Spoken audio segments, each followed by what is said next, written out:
पाकिस्तान ने अपना squad announce कर दिया है। में पाकिस्तानी टीम के कप्तान होंगे मोहम्मद रिजवान के साथ साथ आपको यहाँ पे देखने को मिलेंगे बाबर आजम, फ़खर जमान, कामरान गुलाम, सऊद शकील, तैयब ताहिर, फ़हीम अशरफ, खुशदिल शाह, सलमान अली आगा, वाइस कैप्टन उस्मान खान, अबरार अहमद, हारिस रऊफ़, मोहम्मद हसनैन, नसीम शाह और शाहीन शाह आफरीदी।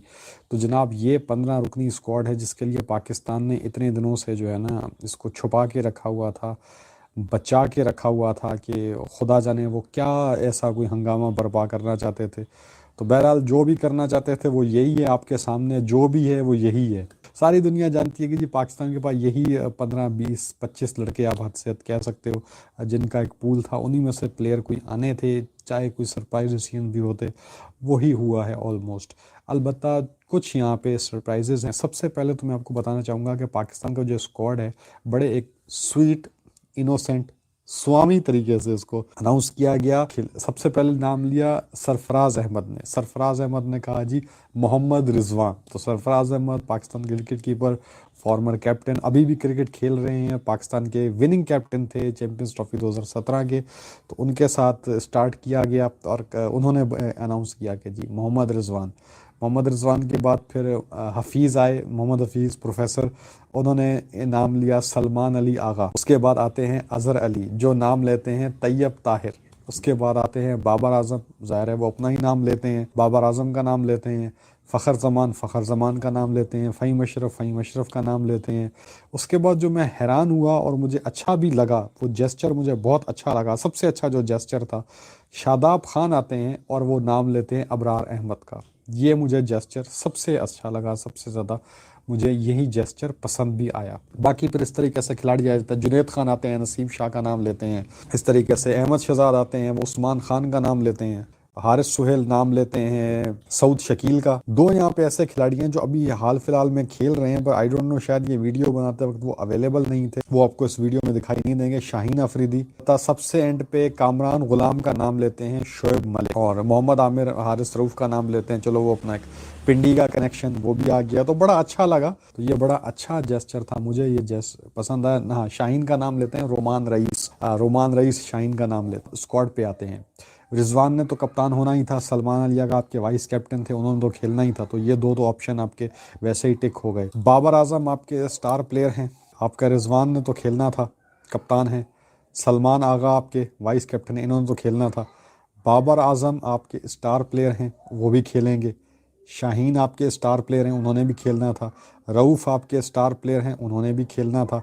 नसीम आपका पोस्टर बॉय है, उसने भी खेलना था। अब मैं आपके सामने जिसकी तवज्जो लाना चाहूँगा, उस्मान खान ने आपके ज़ात के ऊपर एहसान किया है, ऐसा एहसान किया है कि बस अब हम उसके आगे हाथ जोड़ते हैं कि मुझ पे कोई और एहसान मत करना। तो उन्होंने भी खेलना था। अब जो बकाया 9 खिलाड़ी हैं, तो एक्चुअली ये वीडियो उनके बारे में, उनकी सिलेक्शन किस बेस पे हुई, क्या सोच के हुई, क्यों हुई, इस तमाम बातों का जवाब आपको मिलेगा इस वीडियो के अंदर। कि हसीबुल्लाह खान इंजर हो गए और उनकी जगह उस्मान खान को बैकअप कीपर के तौर पे लिए गए। चलो 7 हो गया। फ़खर ज़मान की तो वापसी होनी थी। फ़खर ज़मान भी आपके स्टार प्लेयर हैं, ज़ाहिरी बात है फ़खर को नहीं खिलाएंगे तो फिर आप किसको खिलाएंगे। अगर फ़खर अवेलेबल हैं तो फ़खर आपके फर्स्ट चॉइस ओपनर हैं। ठीक है, 8 खिलाड़ी हमने डिस्कस कर लिए। कामरान गुलाम के ऊपर चलो आ जाते। बिल्कुल जी जस्टिफाइड, बिलाल साहब ने भी ये कहा कि जस्टिफाइड है, मिडल ऑर्डर भी चाहिए, नंबर 3 पे भी खेल सकते हैं, नंबर 5 पे भी खेल सकते हैं, दोनों किस्म के रोल्स बखूबी प्ले कर सकते हैं। तो चलो जी कामरान गुलाम भी जो है ना वो जस्टिफाइड है। ठीक, नेक्स्ट अब यहाँ पे हम बात करेंगे तैयब ताहिर। ऑस्ट्रेलिया जिम्बाब्वे पे बड़े खिलाड़ी आजमाए थे जिनको आप शायद उधर ही छोड़ आए, वो हमें अब दिखाई नहीं दे रहे। उनमें से आधे खिलाड़ी तो हमें साउथ अफ्रीका दौरे पे ही माइनस हो गए। फिर साउथ अफ्रीका में दौरे पर जो 1-2 खिलाड़ी बच गए, चैंपियंस ट्रॉफी आते आते वो भी माइनस हो गए। ज़हन में एक ये थॉट थी कि हो सकता है कि शायद पुराने खिलाड़ियों मसलन शादाब खान, मोहम्मद नवाज, उनके लिए रास्ता हमवार किया जा रहा हो, लेकिन उनको भी आप पीछे छोड़ आए। तैयब ताहिर को ज़्यादा अपॉर्चुनिटीज़ नहीं मिली और हमेशा उन्हें अपनी पोजीशन के ख़िलाफ़ खिलाया गया। स्पार्क दिखाया इन्होंने, तैयब ताहिर में फड़क नजर आई, लेकिन कोई इनिंग नजर नहीं आई। तैयब ताहिर ने कोई बारी ऐसी नहीं खेली कि जिसकी बेसिस पे आप उन्हें यहाँ पर ले आए। फिर फास्ट बॉलर्स आ जाते हैं, जिसमें हसनैन को आपने खिलाना था एक चौथे बॉलर के तौर पे, मुझे उसमें कोई वो नहीं है। जाहिर बात है इस टाइम पे हसनैन की अच्छी फॉर्म चल रही है, तो मोहम्मद हसनैन भी यहाँ पर 11 खिलाड़ी आपके ये हो गए, अबरार अहमद भी हो गए। अब हमने 15 में से 12 खिलाड़ियों की हमने बात कर ली, ठीक है। अबरार अहमद को भी आपके इस टाइम पे, अबरार अहमद आपके फ्रंट लाइन जो है ना वो वाइट बॉल के स्पिनर हैं, आपने अबरार अहमद भी डाल दिए। इन 3 नामों के मुतल्लिक मैं हैरान हूं, क्योंकि इन तीनों में से मैक्सिमम मैं एक खिलाड़ी को स्क्वाड में देख रहा था, लेकिन ये 3 खिलाड़ी स्क्वाड में दिखाई दिए। ये 3 नाम, इन 3 नामों के ऊपर ये बहस है, फिर जाके हम प्लेइंग 11 डिस्कस करेंगे। तो वो 3 नामों को हम बारी बारी डिस्कस करते हैं। सबसे पहले उस नाम को डिस्कस करते हैं जिसका सरप्राइज शायद सबसे कम था, वो है खुशदिल शाह। तो खुशदिल शाह क्यों, खुशदिल शाह कैसे, खुशदिल शाह की जगह है नहीं है। खुशदिल शाह को मोहम्मद रिजवान ने हमेशा बैक किया है, PSL में उनकी डोमेस्टिक टीम के साथ से खेलते हैं, सेम डोमेस्टिक फ्रेंचाइज क्रिकेट से खेलते हैं, मुल्तान सुल्तान की जानिब से खेलते हैं, जहाँ पे मोहम्मद रिजवान उनके कप्तान हैं, और मोहम्मद रिजवान ने उनको बहुत अच्छा यूटिलाइज भी वहाँ पे किया हुआ है, अच्छे से यूटिलाइज करते हैं। फॉर्म अच्छी चल रही है उनकी आजकल, वो बल्ले से उनके बॉल बड़ी लग रही है, फॉर्मेट डिफरेंट है। अब बात यहाँ पर ये भी आ जाती है, वो फॉर्मेट डिफरेंट है, और वो बिल्कुल एक बांग्लादेश प्रीमियर लीग है, वो बांग्लादेश प्रीमियर लीग है, जहाँ पे अब हम खुद ही ये बात करते हैं कि अब बांग्लादेश प्रीमियर लीग का अब से की परफॉर्मेंस पे आप प्लेयर चैंपियंस ट्रॉफी के लिए सिलेक्ट कर रहे हैं। खुशदिल शाह आपको बॉलिंग ऑप्शन भी प्रोवाइड करेंगे नंबर 7 के लिए, और मैंने यही बात की थी कि आपको नंबर 7 पर स्पिन ऑलराउंडर चाहिए, ये बात मैंने भी की थी। अब मैं जब हम प्लेइंग 11 बनाएंगे ना, तो जो मेरी आइडियल प्लेइंग 11 थी उसमें, और पाकिस्तान में जो स्क्वाड अनाउंस किया इसमें जो आइडियल प्लेइंग 11 बनाई जा सकती है उसमें कितना डिफरेंस है, वो भी हम डिस्कस करेंगे। सऊद शकील अब यहाँ पे किस चक्कर में टीम में आ गए। आखिरी मैच जो सऊद शकील ने खेला था, जहां तक मेरी याददाश्त काम करती है, वो 2023 में वर्ल्ड कप का कोई मैच था जो सऊद शकील ने खेला था। उसके बाद से खैर पाकिस्तान ने वनडे ही नहीं खेले, लेकिन जो पाकिस्तान ने 9 वनडे मैचेस खेले, सऊद शकील कहीं भी स्कीम ऑफ थिंग्स में नहीं थे। लग यही रहा था, यही हो चुका था, एक किस्म का, ये एक किस्म का अनरिटन कॉन्ट्रैक्ट तय हो चुका था कि सऊद शकील अब आपके वाइट बॉल के प्लान्स में नहीं है। तो एकदम से सऊद शकील का आपकी चैंपियंस ट्रॉफी में कूद पड़ना जिसे कहते हैं ना कि आसमान से टपक पड़ना, वो समझ से बाहर है कि सऊद शकील के मतलब कोई क्लू नहीं है। No clue about Saud Shakeel, why he come back during ICC tournaments. बिल्कुल ICC के टूर्नामेंट्स में सऊद शकील अपनी जगह पता नहीं कैसे बना जाते हैं। ये वाकई एक बहुत बड़ा एक क्वेश्चन है कि सऊद शकील की जो 90% जो सऊद शकील की जो ODI क्रिकेट है वो ICC टूर्नामेंट्स में है। यानी सऊद शकील इतने अहम खिलाड़ी हैं, पाकिस्तान क्रिकेट बोर्ड को लगता है कि उनकी ज़रूरत सिर्फ जो है ना ICC टूर्नामेंट्स में है। तो अगर इस बेसिस पे आपने सऊद को लिया है, तो यहाँ पे मैं 2 नाम लेना चाहूँगा, जिसमें से एक तो कंफर्म नाम है ना, कि जिसकी टेस्ट में शानदार परफॉर्मेंस रही है, और उनके लिए हमने भी एक छोटी सी कैंपेन भी चलाई कि वो जोड़ी होनी चाहिए, जोड़ी नंबर 1 नोमान और साजिद की जो जोड़ी है, इसमें से कम साजिद को इस स्क्वाड में होना चाहिए था। अगर हम ये बात करें कि उनकी टेस्ट की परफॉर्मेंस बहुत अच्छी है, वो ज़्यादा बेहतर सिलेक्शन होती। मेरा नहीं ख्याल है कि अबरार अहमद इतने बड़े स्पिनर हैं कि वो अपने नाजुक कंधों के ऊपर जो है एक स्पिन का जो बार है उसको उठा सकते थे। अगर सऊद शकील की टेस्ट की बेसिस पे ODI में सिलेक्शन हो सकती है, फ़हीम अशरफ की, खुशदिल शाह की T20 की बेसिस पे ODI में सिलेक्शन हो सकती है, तो साजिद खान की सिलेक्शन क्यों नहीं की उनकी टेस्ट की परफॉर्मेंसेस पे। साजिद का एक ऑरा भी है, चढ़ के भी बॉल करते हैं, स्पिन भी उनको मिलता है, उनकी बॉल अगर विकेट के ऊपर स्पिन हो तो उनकी बॉल अच्छा टर्न लेती है, बड़ा टर्न लेती है। लेकिन अबरार अहमद के पास टर्न नहीं है। अबरार अहमद है लाइनो लेंथ वाले स्पिनर, मिस्ट्री स्पिनर जिसको कहते हैं। तो मिस्ट्री स्पिनर को मेरा नहीं ख्याल है कि दुनिया की कोई भी टीम किसी मिस्ट्री स्पिनर को अपना फ्रंट लाइन स्पिनर बनाकर अटैक करती है, मेरा नहीं ख्याल। इंडिया के पास भी अभी वरुण चक्रवर्ती हैं, T20 में उनको आजमा रहे हैं, लेकिन दूसरी जानिब इंडिया के पास उनके मेन स्पिनर्स भी हैं। जिसकी बेसिस पे वो जा रहे हैं। टेस्ट क्रिकेट में तो इंडिया ने से no to mystery spinners in the longer formats. Test में तो वो बिल्कुल भी सवाल ही नहीं पैदा होता कि इंडिया किसी मिस्ट्री स्पिनर को डाल दे। आखिरी खिलाड़ी जो हमने डिस्कस करना हमारा रह गया, राना फहीम अशरफ। राना फहीम अशरफ क्यों, कैसे राना? एक बार फिर यहाँ तक कमेंट हुआ, पीसीबी ने जब ये स्क्वाड अनाउंस किया तो कमेंट सेक्शन में सबसे ऊपर जो टॉप कमेंट था ना, जिसको सबसे ज्यादा लोगों ने रिप्लाई किया था बिलाल साहब, वो लिखा हुआ था कि Rana does not need champions trophy, champions trophy need Rana Faheem Ashraf. भाई पीआर हो तो ऐसी हो, वरना ना हो। हमको राना जी माफ करना, गलती मारे से हो गई। अब राना फहीम अशरफ को प्लान किया जा रहा है इंडिया के खिलाफ खिलाने के लिए। किसी ने ये मेरे साथ फन स्टैट एक शेयर किया कि राना फहीम अशरफ ने जो अपना आखिरी वनडे मैच खेला था 2023 में एशिया कप में अगेंस्ट इंडिया, उसमें उन्हें 10 ओवर में 74 रन पड़े थे, 74 रन पड़े थे। उस परफॉर्मेंस पे राना फहीम अशरफ को आपने फिर से इंडिया के आगे डाल दिया है।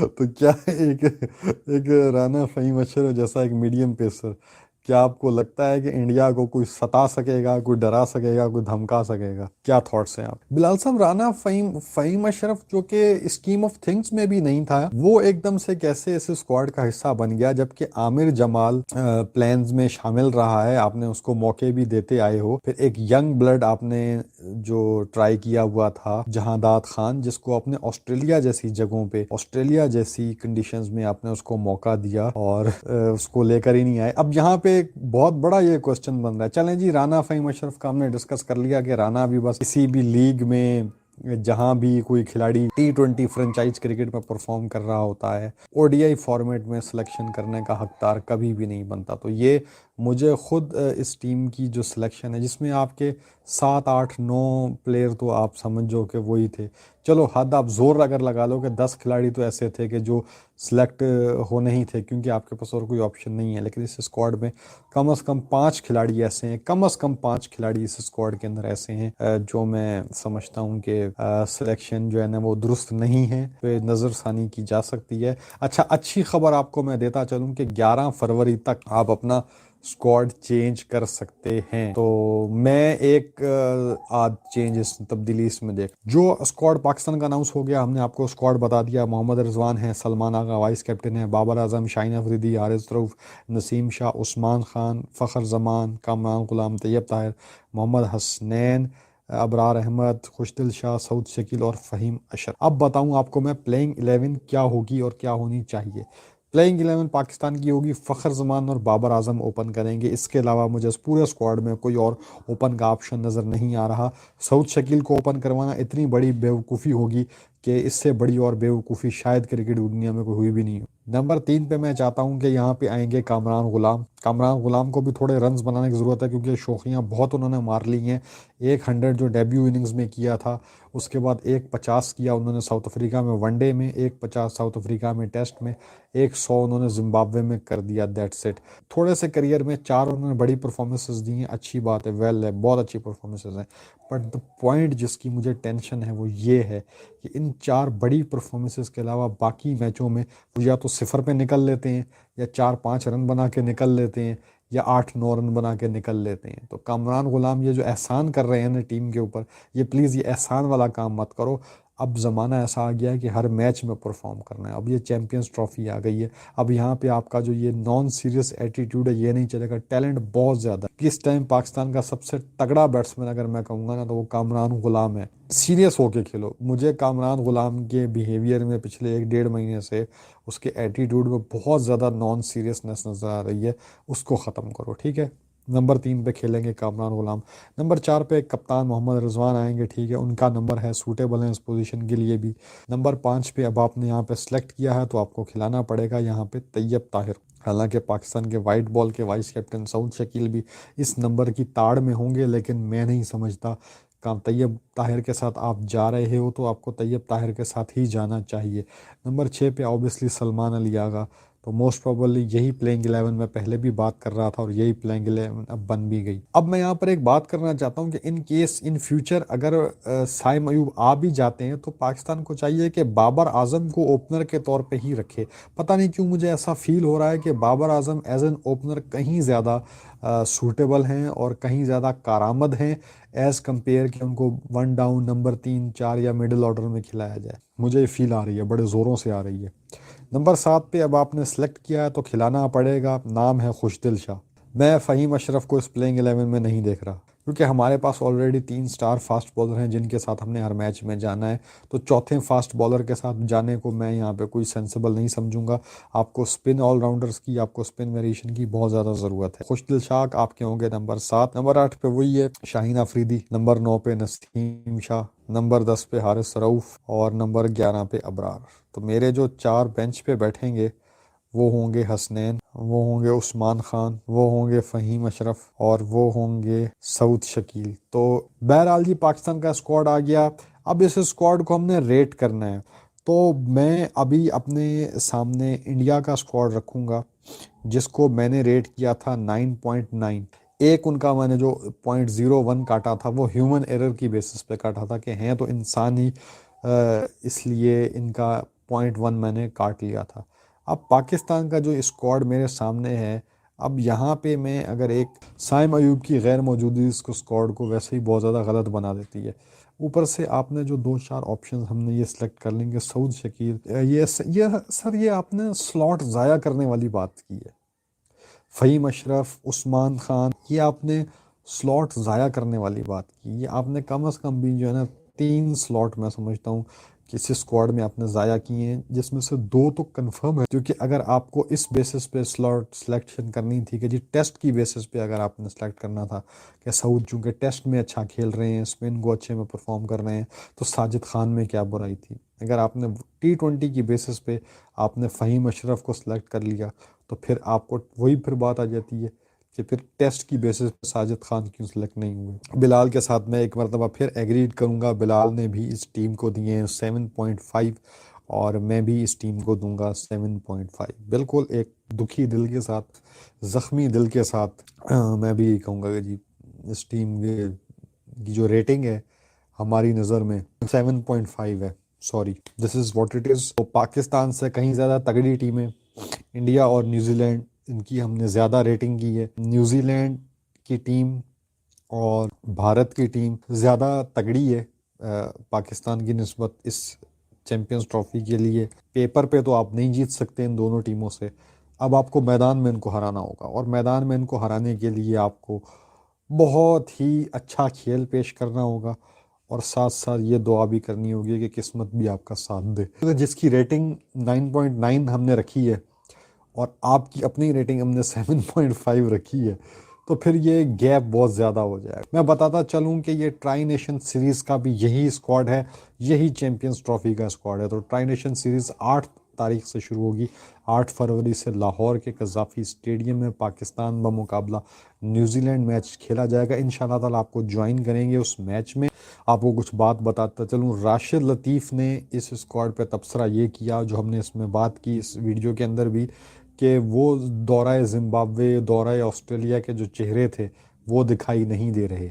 राशिद लतीफ़ ने यह कहा कि आपके स्क्वाड के अंदर जो प्लेयर हैं, प्लेयर सारे अच्छे हैं। उन्होंने कहा कि प्लेयर कोई भी बुरा नहीं है, लेकिन बात यह है कि खिलाड़ियों की क्रिकेट में गैप बहुत ज़्यादा है। उन्होंने नाम लिए बगैर कहा कि कई इसमें लड़के ऐसे हैं जो लंबे अरसे से जो पाकिस्तान के लिए नहीं खेले।